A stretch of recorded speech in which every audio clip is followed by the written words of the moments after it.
역사하시는 하나님 아버지, 하나님의 은혜와 사랑을 감사합니다.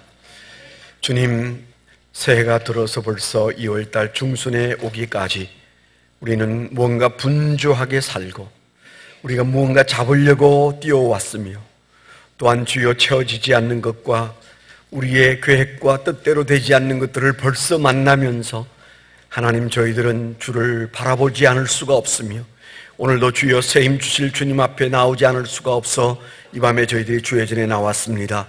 하나님, 주여 하나님 앞에 나온 심령들의 그 간절함을 주님 기억하셔서 각자를 만나 주옵시고, 예배 가운데 주님께서 임재하심을 보게 하여 주옵시고, 다시 한번 성령 충만해지게 하여 주옵시고, 우리를 일깨워 무엇이 문제인지도 보여 주옵시고, 우리가 마땅히 할 기도가 무엇인지 이 수요 기도에 가르쳐 주옵시고, 우리 주님께서 피 흘려 죽기까지 우리를 사랑하신 그 사랑에 근거한 거룩한 성찬을 앞에 두고 오늘도 주여 성찬에 합당한 마음을 허락해 주시옵소서.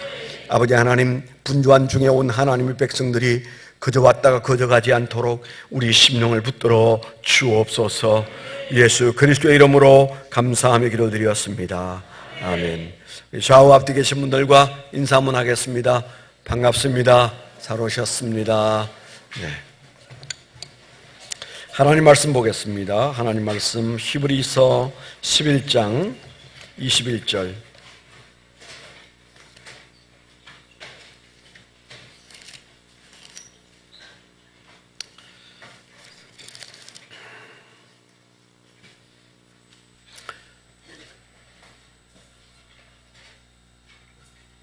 하나님 말씀은 히브리서 11장 21절 한 절만 읽겠습니다.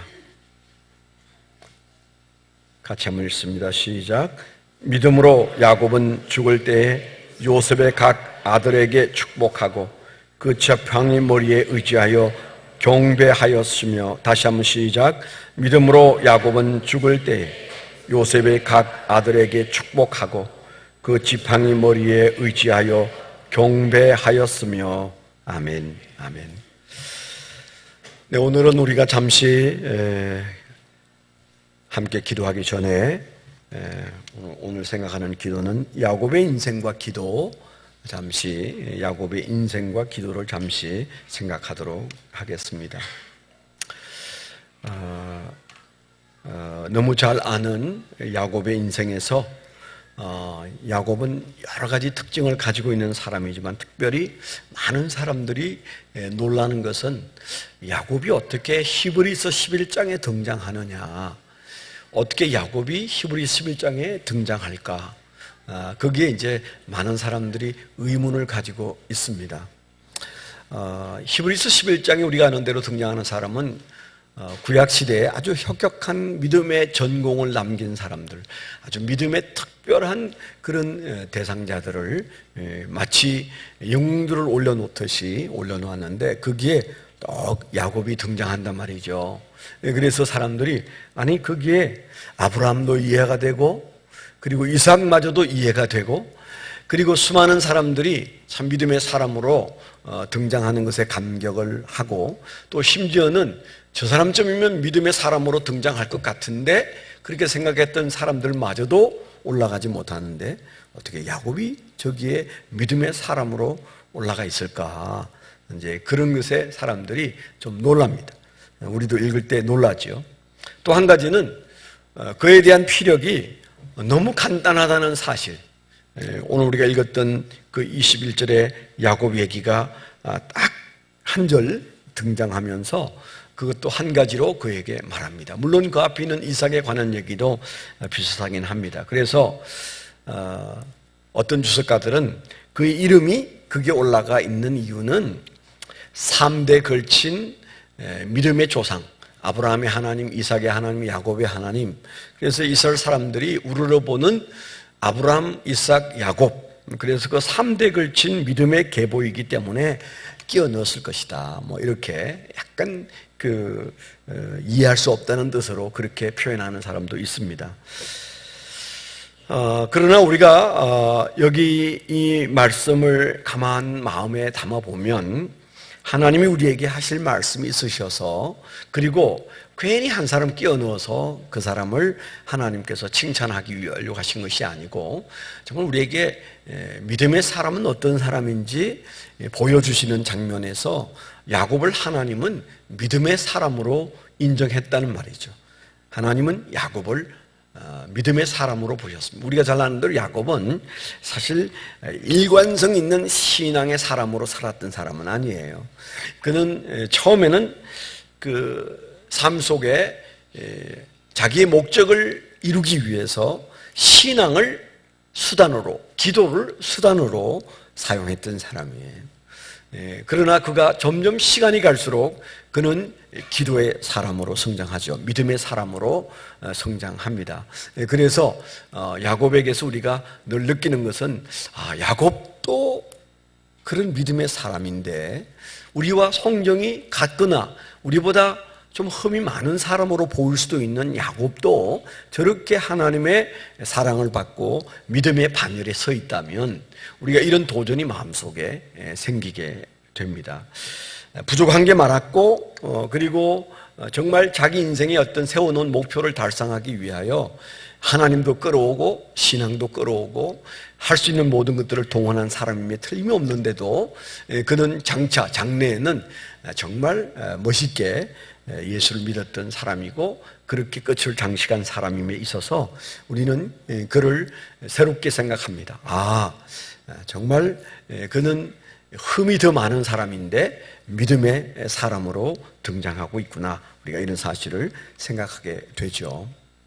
그런데 이제 우리가 이 야곱을 생각할 때 특별히 히브리서 11장에서는 그를 믿음의 사람이라고 분명하게 제시하는데 그의 믿음에 대해서 이런저런 많은 얘기들이 나오지 않아요. 그가 믿음을 증명한 것이 딱 하나입니다. 그가 믿음을 증명한 것은 딱 하나예요. 그게 뭡니까? 축복기도입니다. 축복기도. 그가 한 믿음의 행위에 대해서 그가 어떤 믿음을 가졌느냐 그것에 대해서 성경에서 말하고 있는, 물론 이것이 전부는 아니겠지만은 야곱이 죽을 때에 보여준 믿음, 그 믿음이 뭐예요? 그의 믿음이 가장 최고조에 올라갔을 때가 죽을 때였는데 죽을 때 그가 요셉의 각 아들에게 축복했다. 그렇게 되어 있어요. 축복했다. 쉽게 말하면 그의 기도가 그의 믿음이고 그의 기도 중에 가장 승한 기도는 축복 기도였다. 오늘 우리가 하나님 앞에 우리 자신의 필요를 구하는 기도를 많이 합니다. 그렇지만 우리 마음속에 축복 기도가 얼마나 중요하고 가치 있는가에 대해서 깊이 생각하지 못한 채 예수를 믿는데 바로 이 야곱을 통해서 우리에게 야곱의 믿음을 우리에게 직시하게 하시고 그 야곱의 믿음을 일컬어 그는 축복 기도한 믿음, 그런 믿음을 가졌던 사람이다. 그런 생각을 갖게 하죠. 저는 사실 그저 믿음으로 친다면 우리 중에 가장 좋은 믿음 좋은 사람도 아니고 가장 주님 앞에 모범적으로 사는 사람도 아닙니다. 그런데 한 가지 기대감이 있어요. 그 기대감은 제가 우리 교인들을 위해서 많이 축복을 빌어요. 축복 기도를 많이 해요. 아까도 어떤 분이 예배 마치면 축복 기도해 주십시오. 그런 부탁한 사람도 있었잖아요. 그래서 저에게 많은 사람들이 축복 기도를 해달라고 합니다. 그래서 제 마음속에 오늘 이 말씀에도 비추어서 내가 다른 건 몰라도 진지하게 축복을 비는 기도, 누군가의 축복을 위해서, 복을 위하여 축복하는 기도를 했던 사실에 대해서 하나님이 기억해 주실까? 기억해 주실 것 같으다. 이제 그런 마음을 들어 가지고 살아갑니다. 오늘 말씀에서 우리가 이 부분을 좀 마음에 담으면 기도의 또 다른 한 부분을 우리가 깊이 생각할 수 있을 것이라는 생각이 듭니다. 자, 우리가 여기 이제 야곱이 하나님 앞에서 믿음의 사람으로 등장하는 가장 강력한 고증이 그의 축복 기도였다.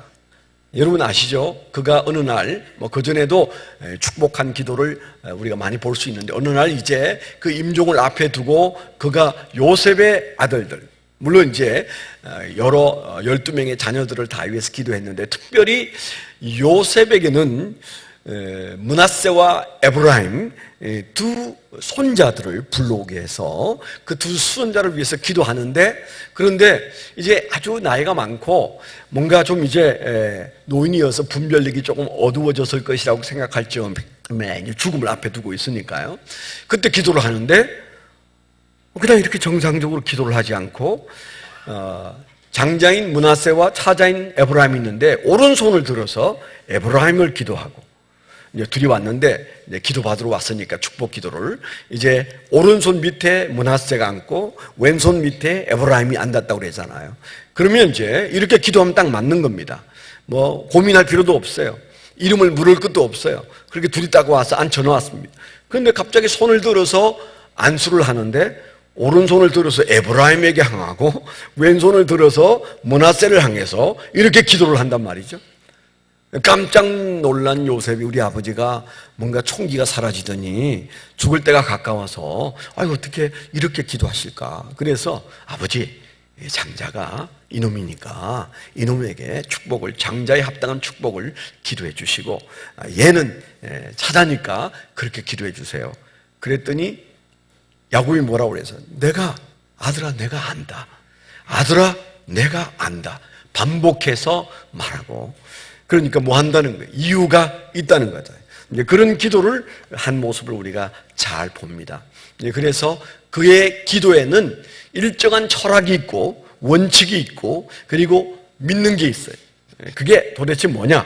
처음 우리가 생각할 것이 그가 하늘복을 믿은 사람이다. 그가 하늘복을 믿은 사람이다. 그렇게 말할 수 있어요. 자, 창세기 43장 14절을 잠깐 한번 보면, 창세기 43장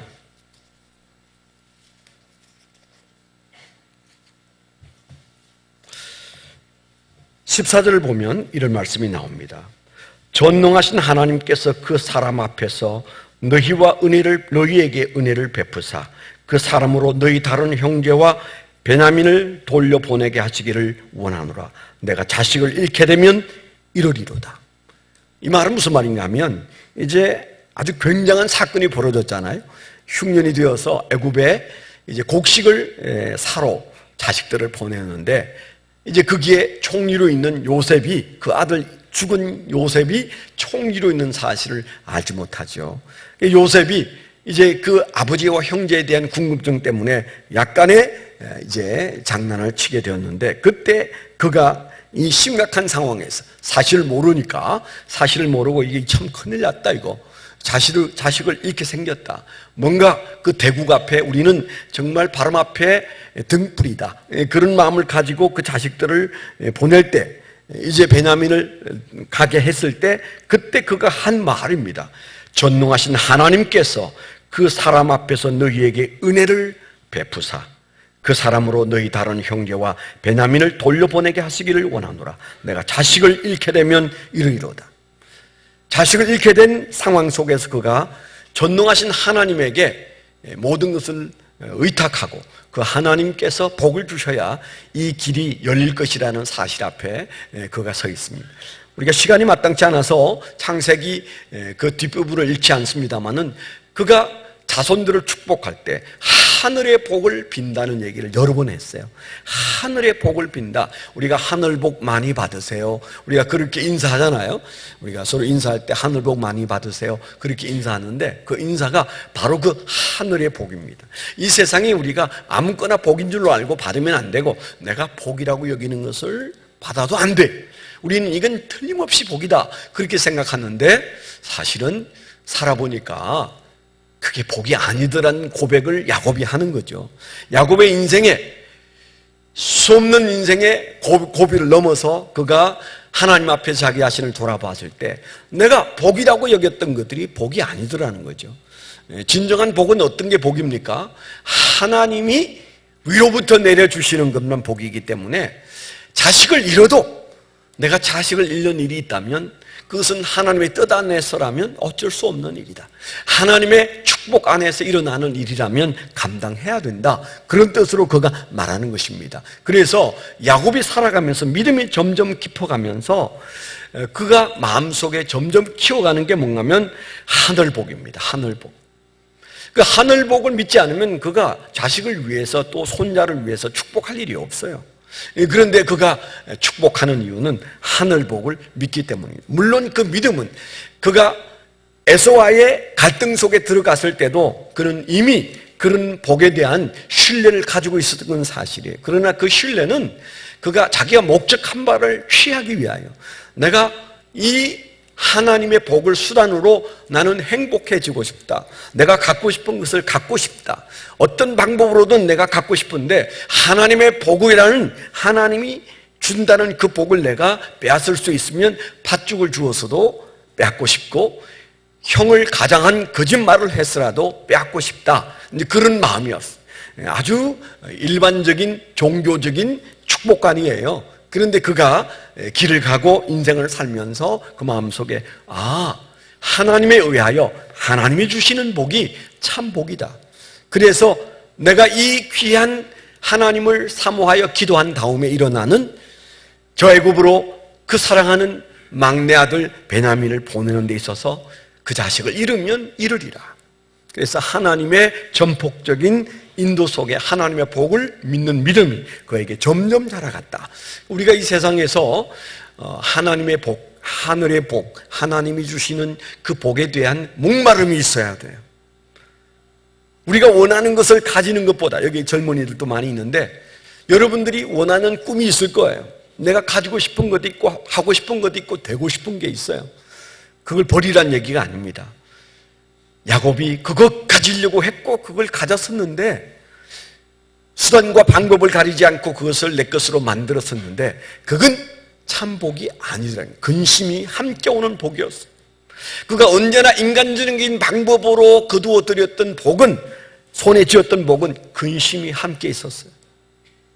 그래서 그는 점점 시간이 갈수록 하늘복을 신뢰하는, 하늘복이 참 복이다, 하나님이 주시는 복이 참 복이다. 제가 목이 좀 안 좋아서 물을 마실 때 용서하십시오.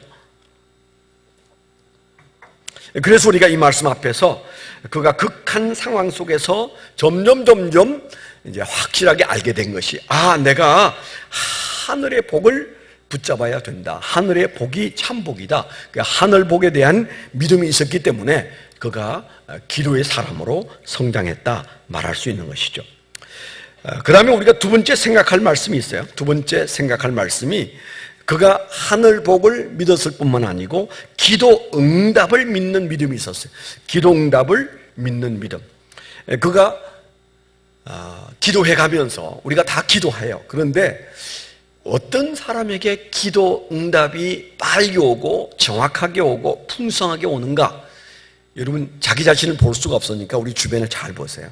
기도를 똑같이 해도, 우리가 열심히 기도해도 기도 응답 간증이 자주 일어나는 사람이 있고, 이게 진가민가한 사람도 있고, 또 어떤 사람들은 내가 기도는 열심히 하는데 하나님 내 인생에 아무 기도도 안 들어주셔. 그래서 낙심하는 사람도 많이 있어요. 최근에 우리 교회도 제자훈련생 중에 내가 하나님께 그토록 그걸 구원했는데 하나님이 내 기도를 안 들어주셨다. 그래서 도대체 그 하나님 나 믿고 싶지도 않다. 이런 마음이 들었다는 그런 얘기를 제가 들었는데 굉장히 가슴 아프더라고요. 어쩌다 그렇게 됐을까? 하나님께서 안 들어주시는 것도 잠시 기다리면 그 뜻을 알면 사실 그것도 복인데, 아니 더 큰 복일 수 있는데 우리는 왜 이렇게 조급할까? 내가 목표하고 내가 원하는 것을 얻는 것만 기도 응답이라고 생각하는데요, 야곱은 그런 시행착오가 인생에 굉장히 많았어요. 그가 베델에서 기도하고 그리고 밧단 아람으로 가서 정말 기도대로 되기를 원하면서 다시 그 베델에 와서 하나님께 예배하기를 사모하면서 그가 밧단 아람에 가서 정말 열심히 살았어요. 최선을 다했어요. 근데 그가 열심히 사는 만큼 그에게 속임수가 나타나고 자기를 속이는 사람이 나타나고 가까운 외삼촌이 그를 실망시키고 주변의 모든 여건들이 그로 하여금 좌절하게 만드는 그런 일들이 다가올 때 그는 기도의 가능성, 기도의 축복을 내려놓지 않았습니다. 그럼에도 불구하고 그는 기도의 사람으로 살았고, 그리고 기도 응답에 대해서 예민하게 그는 하나하나 챙겨볼 때 그는 정말 하나님께서 내 기도를 들으시는 분이다. 그래서 어느 날 그가 그 식종들을 이끌고 다시 가나안 땅으로 돌아오다가 두려움에 빠졌어. 야복강에 왔을 때 모든 자녀와 아내와 재산과 종들을 다 그 강을 건너서 가나안 땅에 넘어가게 하고는 정작 자신은 한 발도 뛸 수 없는 두려움이 찾아왔어. 인생의 아주 절박한 두려움. 그래서 에서가 자기에게 달려와서 자기를 해코지할 것이라는 두려움이 그 마음속에 찾아 들어왔을 때, 그때 하나님의 종이 나타나고 그 하나님의 종과 기도의 씨름을 하는 장면을 우리가 다 잘 기억합니다. 그때 그가 뭐해요? 그가 환도뼈가 부러져서 그럴 수 없는 상황까지 왔을 때도 그는 그 기도의 고삐를 놓치지 않습니다. 나를 축복해 주셔야만 갈 수 있다고 말했어요.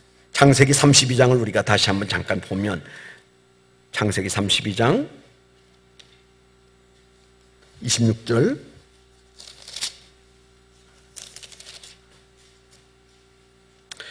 그게 보면 이런 말씀이에요. 그가 이르되 날이 새려하니 나로 가게 하라. 주의 천사가 이제 붙들려서 그가 자기를 축복해달라고, 이 문제 해결해달라고 그가 기도할 때 그 기도와 씨름하던 이 천사가 이제 날이 새려하니 나로 가게 하라.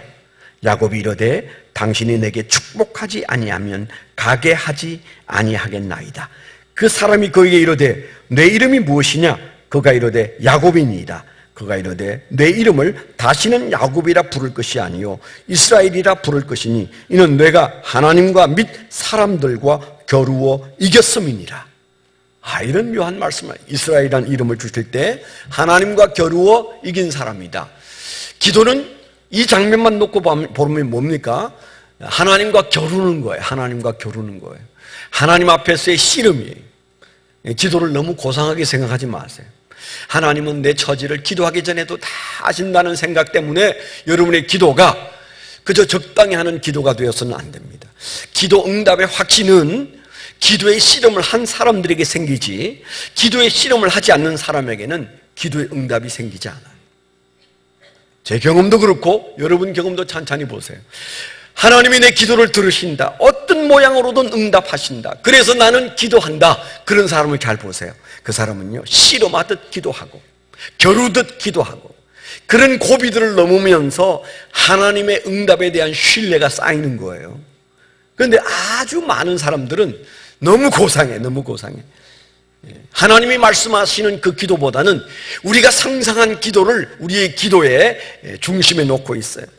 세상 사람들의 기도는 너무 고상해요. 알지 못하는 신에게 기도하는 사람들이 알지 못하는 신이기 때문에, 있는지 없는지도 모르는 신이기 때문에, 내 기도를 들을지 안 들을지도 모르는 신이기 때문에 내 기도를 들으시는 이가 흥분하지 않았는데 건드려서 내 아버지라는 사실을 생각하지 않기 때문에 그들은 적당히 기도하게 되어 있어요.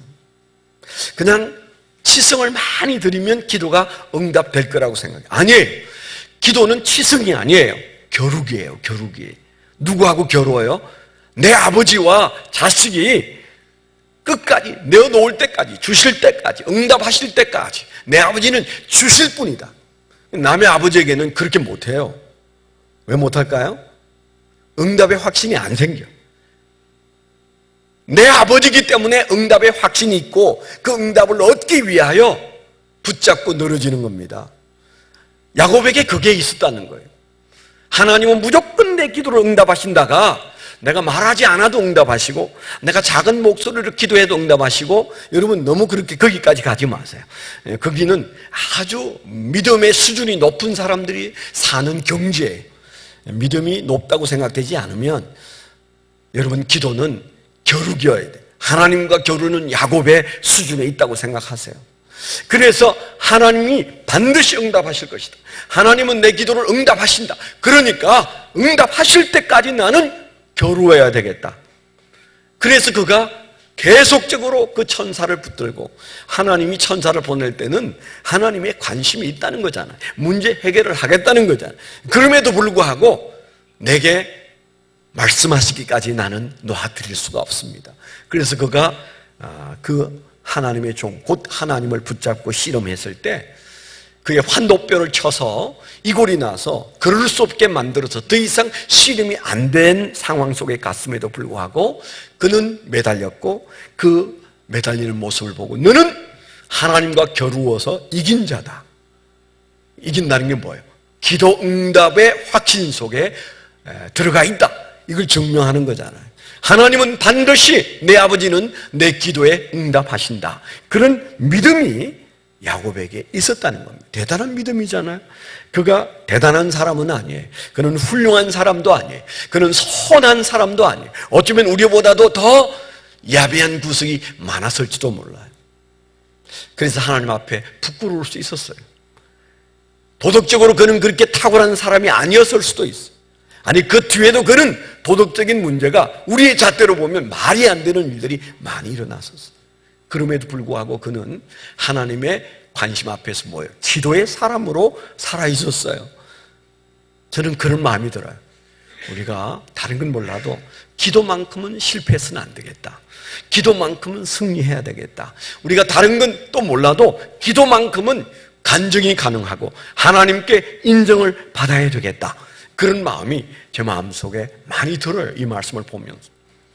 세 번째 우리가 함께 생각할 말씀이 있는데 그것은 야곱의 믿음에서 우리가 놓쳐서는 안 되는 것. 그의 축복과 경배가 최스님을 믿었던 사람이다. 여기 점이 왜 찍혀 있지? 네, 최스님을 믿었던 믿음이 있다. 자, 그가 마지막 죽으면서 한 기도 모습을 그의 믿음이라고 말하는 히브리서 11장에서 그리고 우리가 창세기에 가서 곰곰이 자세히 보면 그가 마지막 죽을 힘을 다해서 사람이 죽을 때가요 굉장한 겁니다. 그래서 우리가 이 죽을 때 어떤 모습으로 죽느냐가 중요한데 그는 죽을 때 기도하다가 죽었고 하나님을 경배하다가 죽었어요. 그때 그 경배는 예배라고도 볼 수 있고 기도라고도 볼 수 있어요. 그가 죽을 때 하나님께 기도하고 하나님께 경배하고 그의 인생을 마쳤는데 그때 한 마지막 기도가 뭐예요? 축복 기도였어요. 축복 기도예요. 누구에게? 그 자손들에게. 특별히 요셉의 두 아들 곧 손자들에게 손을 해서 그들을 기도하고 죽었습니다. 왜 그렇게 기도했을까요? 그는 내가 이 자녀들에게 축복하면 그것은 복으로 나타난다라는 이 사실, 하나님이 내 기도를 들으신다는 사실을 그가 믿었어요. 그가 하나님 내가 좀 더 살게 해주세요. 나 좀 더 살고 싶어. 이 질병을 거두어 주십시오. 그가 그렇게 기도하다가 인생을 마쳤으면 믿음의 사람으로 올라갔을까? 히브리서 11장 거기에 그가 나타났을까? 그런 질문이 생겨요. 어떠세요? 제 마음속에는 그의 기도가 참 중요한데 그는 인생의 마지막 순간에도 놓치지 않았던 기도는 축복 기도예요. 축복 기도. 누군가 사랑하는 사람들을 위해서 복을 비는 기도를 했어요. 우리가 복을 받는 것은 어려워요. 그런데 누군가가 나의 기도를 통해서 복을 받을 것이라는 믿음은 더 큰 믿음입니다. 다시 한번 얘기합니다. 내가 주님 저에게 복을 주세요. 내가 복을 받고 싶어서 기도하는 기도의 사람이 내가 저 사람을 축복하여 기도하면 저 사람은 복을 받을 것이다 라고 하는 확신, 어느 믿음이 더 큰 믿음일 것 같아요? 축복하는 기도예요. 내 자신의 필요를 주님 앞에 복 주십시오. 다 기도해요. 근데 야곱이 이리 와. 내가 너를 축복할 거야. 아버지, 지금 그 손이 잘못됐어요. 그럼 왜 손이 그쪽으로 가는지 모르겠어요. 아니야, 아들아, 내가 안다. 너희 아들들에게 내가 기도하는 이유가 뭔지 아느냐? 대강 그렇게 기도하고, 그죠? 교회 분위기가 목사가 축복 기도하고 부모가 자식에게 축복 기도하고 그런 거니까 되면 좋고 안 돼도 좋고 그래서 기도하는데 죽을 힘을 다해서 마지막 죽는 순간에도 야곱은 자손들을 위해서 축복했어요. 그 마음속에 뭐예요? 내가 복을 빌면 그 자손들에게 이 복의 기도를 듣는 이에게 복이 온다라는 믿음을 그가 가지고 있어요. 하나님께서 그 믿음을 보신 겁니다. 우리의 믿음의 수준이 내가 기도하면 들을 수도 있고 안 들을 수도 있어. 또 아니면 하나님께서 내 기도는 들으셔. 그러나 더 깊은 단계는 뭐예요? 내가 누군가를 위해서 축복하니까 하나님은 그에게 복을 있는 대로 쏟아부으시더라. 하나님은 분명히 내가 누군가를 위해서 축복 기도하면 하나님은 내 기도를 들으셔서 그를 복 주신다. 여러분, 그래서요, 내가 누군가를 위하여 축복 기도를 하는 사람인가 아닌 사람인가를 보세요. 기도의 수준이 거기가 있는지, 아니면 그저 내게 복 달라고 기도하는 수준에 머물러 있고 남을 위한 기도는 하지만은 그게 어떻게 응답될지 잘 모르겠다, 여러분, 그런 수준에 있는지 자신을 잘 돌아봐요. 오늘 말씀의 아주 중요한 핵심은 믿음의 경지에 있어서 야곱은 축복 기도를 믿었던 사람이에요. 내가 축복하면 하나님이 그에게 복을 주신다라는 믿음을 가져서 그는 마지막 죽을 힘을 다해서 그가 그렇게 기도했다는 사실을 우리에게 말하고 있잖아요. 그리고 하나님 앞에 그가 경배하면서 인생을 마쳤습니다. 그 끝이 너무 아름다운 사람이 살아가는 동안 더 아름다울 때가 있어요. 그러나 끝이 아름답기는 쉽지가 않습니다. 그가 시작은 엉망이었지만은 그의 끝이 말해주는 그의 인생은 믿음의 길을 그가 잘 걸었다, 그렇게 말할 수 있어요. 기도로 끝을 낸 사람, 그리고 축복으로 인생을 끝낸 사람, 그리고 하나님을 경배함으로 그가 마지막 삶을 기도로 끝낸 사람. 레오나르도 다빈치가 그런 말을 했습니다. 잘 보낸 하루가 평안한 잠을 주듯이 잘 보낸 인생이 평안한 죽음을 선물한다 그랬어요. 잘 보낸 하루가 평안한 잠을 주듯이 잘 보낸 인생이 평안한 죽음을 선물한다 그랬어요. 그런 측면에서 본다면 야곱의 인생의 마지막 저 평안한 죽음을 보세요. 그의 믿음은 하나님께 기도하는 것이고 그의 믿음은 하나님을 경배하는 거예요. 우리가 살아가면서 축복의 가치를 어느 정도 두고 살았는지, 어떤 사람은 하나님이 이 사람은 믿음의 사람이다 그렇게 말하는데 그에게서 딱 한 가지 찾았어. 그리고 그 한 가지로 충분했어. 야곱은 믿음의 사람이야. 오늘 우리 그렇게 말씀하시죠. 왜? 그는 누군가를 위하여 축복 기도하고 그 축복 기도가 목숨을 걸고 마지막 하는 기도였고, 그렇게 한 이유는 내가 축복하면 하나님이 그에게 복을 주신다는 믿음, 내가 기도하면 내 문제 해결해 주신다를 넘어서 그 경험에 근거해서 내가 누군가를 축복하면 하나님은 그에게 복을 주신다는 이 큰 믿음을 그가 지닌 채 그가 기도했고, 역사는 그의 기도가 응답되었다고 증명하고 있습니다. 오늘 우리의 기도의 크기가 좀 더 컸으면 좋겠어요. 그래서 축복을 사모하셔야 돼요. 누군가 막 축복해 주고 싶어요. 내가 저 사람 축복하면 저 사람이 야곱의 복을 누릴 텐데, 야곱처럼 내가 축복하면 저 사람에게도 인생에 놀라운 축복이 일어날 텐데, 여러분 그런 믿음을 가지고 있는지 아닌지는 여러분 자식들에게 얼마나 자주 축복하는지 보시면 알아요. 자식을 얼마나 자주 그리고 믿고 축복하는지 여러분 자신을 돌아보세요. 하나님은 야곱에게서 그 믿음을 보셨어요. 오늘 우리에게 그 믿음을 확인하라고 하시고, 그리고 그 믿음을 가지라고 말씀하세요. 우리의 기도가 하나님의 자녀이기 때문에 야곱의 기도를 들으신 하나님이 우리의 축복 기도를 들으실 줄 믿습니다. 기도하겠습니다. 걸어가신 아버지 하나님 감사합니다. 오늘 밤에 야곱의 인생과 기도를 함께 생각하게 하시고, 이 말씀 앞에서 저희들이 은혜 앞에 나아가 주님, 저희가 참으로 야곱보다 못한 기도, 그가 하나님께 인정받았던 그 기도도 우리는 주님 앞에 온전치 못했던 허물을 생각하며, 주님, 우리가 야곱을 뛰어넘는 기도의 사람들, 축복의 기도의 사람들로 살 수 있기를 사모합니다. 하늘 복을 믿었던 그에게 은혜를 주신 것처럼 우리가 하늘 복을 믿습니다. 기도 응답을 믿는 그에게 은혜를 주신 것처럼 우리가 하나님 기도할 때마다 응답하심을 믿습니다. 더 나아가 그의 축복 기도가 하나님 앞에서 상달됨을 믿었던 그가 마지막 죽음 앞에서 축복 기도를 하는 믿음의 사람으로 등장한 것처럼 우리도 축복하며 살다가 주님 앞에 서게 하여 주시옵소서. 예수 그리스도의 이름으로 감사하며 기도드렸습니다. 아멘.